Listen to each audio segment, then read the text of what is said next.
A revelação de que Daniel Vorcaro negociou com Flávio Bolsonaro pagamentos de 61 milhões de reais para um filme sobre a vida de Jair Bolsonaro, usando uma empresa laranja, deixou toda a direita fora de órbita. Além disso, na semana passada, o ex-ministro da Casa Civil de Bolsonaro, Ciro Nogueira, foi alvo de uma operação da Polícia Federal.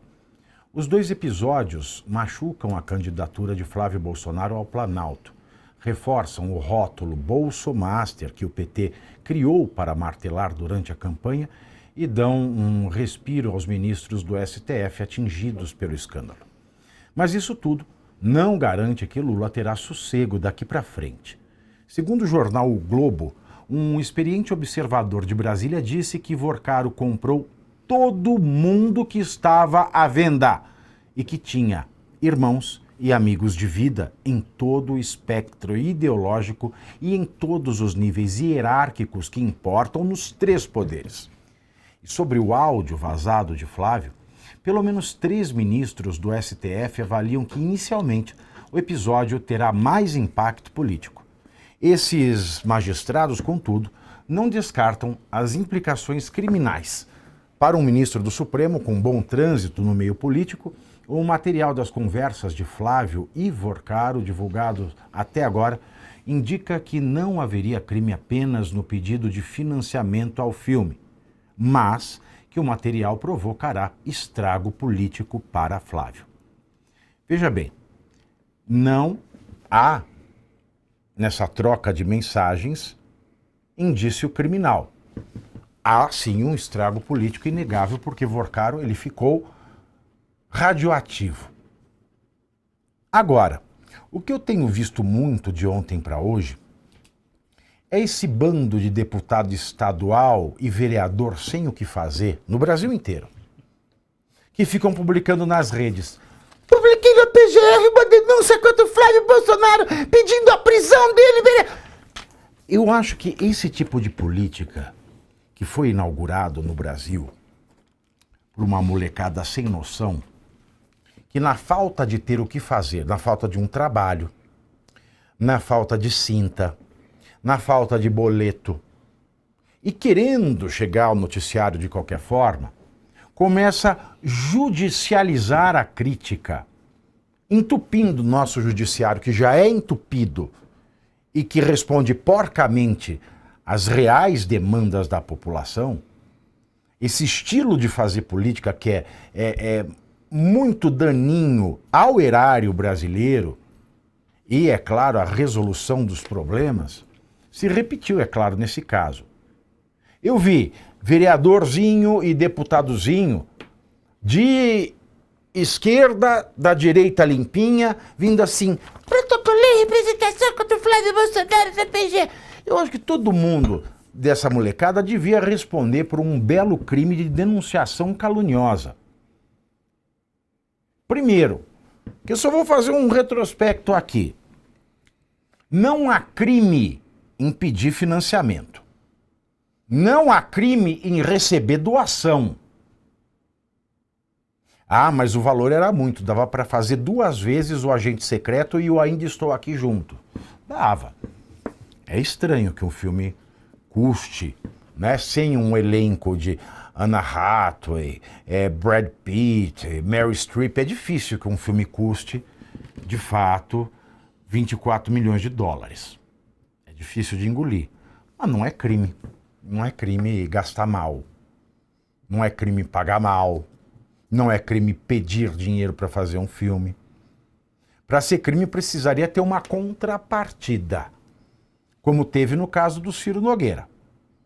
Ao Ciro Nogueira, que averigou se ele ter recebido uma mesada de 300 a 500 mil, e o triplex que apareceu, ou triplex, eu não sei qual é a pronúncia correta, mas é a porra de um triplex que apareceu logo na sequência, e a emenda master que ele apresentou para aumentar o rombo no fundo garantidor de crédito, o que causaria um impacto positivo ao Banco Master, que já se sabia internamente que viria a ferir o fundo garantidor de crédito. não houve contrapartida, como houve, por exemplo, no caso do filme Lula, o filho Lula, o filho do Brasil, que foi lançado no ano de 2009 e foi financiado por 18 empreiteiras, por 18 empresas. E algumas dessas empresas, boa parte delas, eram as empreiteiras que foram expostas na Operação Lava Jato e que, independentemente de terem feito acordos de leniência, reconhecido condutas ilícitas, independentemente disso, mesmo que não tivessem cometido nada de criminoso, mesmo que não tivessem sido condenadas e descondenadas, mesmo que seus executivos não tivessem sido condenados e descondenados, só o fato dessas empresas terem bancado um filme, não é nem uma biografia, mas sim uma agiografia. Eles contam a história de um santo. Isso é agiografia. E, ao mesmo tempo em que bancaram esse filme, receberam contratos milionários, bilionários do governo federal, isso já é uma contrapartida que acende o sinal do criminoso. No caso do Flávio Bolsonaro, ele não foi relator da emenda master, não atuou para votarem a emenda master, não fez pressão no Banco Central para aprovarem compra do BRB, como o Alexandre de Moraes fez, e como está provado que ele fez, só não está mais provado porque o Galípolo colocou sigilo nas conversas do Banco Central. O pai dele já não era mais presidente, era um pária na política nacional, uma pessoa marcada com a lepra dada pelo STF. Então, portanto, não haveria nenhuma vantagem em financiar um filme sobre Bolsonaro. Não há crime nenhum pedir patrocínio, não há crime nenhum em receber doação. Mesmo que fosse pedir dinheiro, sem contrapartida nenhuma, não há crime. Ah, ele estava mendigando 24 milhões de dólares, qual é o problema? Existe um limite para mendicância? Não. Ah, mas o valor é estranho. E daí? O grande problema é, nesse caso, no meu ponto de vista, a falha de comunicação que começou com o Mário Frias. Em primeiro lugar, é claro, foi a desonestidade espontânea do Flávio Bolsonaro. E isso vale também mostrar. Quando o áudio foi publicado, o conteúdo dessa conversa, ele foi questionado por jornalistas lá em Brasília. É verdade que o Daniel Vorcaro financiou o filme Dark Horse sobre o seu pai, Jair Bolsonaro? Primeiro ele deu uma gargalhada muito forte. De onde você tirou isso aí? E depois, que ele viu que tudo estava consumado, ele voltou atrás e reconheceu a veracidade do conteúdo publicado. Esse foi o primeiro problema. O segundo problema foi, quando ele reconheceu a veracidade do conteúdo publicado naquele vídeo caseiro que ele fez e que nós exibimos aqui ontem, ele diz que o Daniel Vorcaro tinha assinado um contrato e que em determinado momento ele parou de pagar as parcelas no plural e que é por isso que ele foi cobrá-lo. Tudo bem, não há problema nenhum aí. O problema é que depois veio o Mário Frias, que é deputado federal por São Paulo e também produtor executivo do filme, que já estava numa situação desconfortável porque a dona da produtora, a Golpe Entretenimentos, Go Up, G-O-U-P, Golpe, um nome desgraçadamente desgraçado para esse momento, já tinha dado um balão na Prefeitura de São Paulo de 118 milhões de reais. Aí ele vem e diz que nem o Vorcaro nem o Banco Master tinham aportado um centavo sequer no projeto do filme do Jair Bolsonaro. E ele ainda abusou da inteligência do brasileiro ao dizer o seguinte, ao trazer elogios em boca própria, que para mim é vitupério.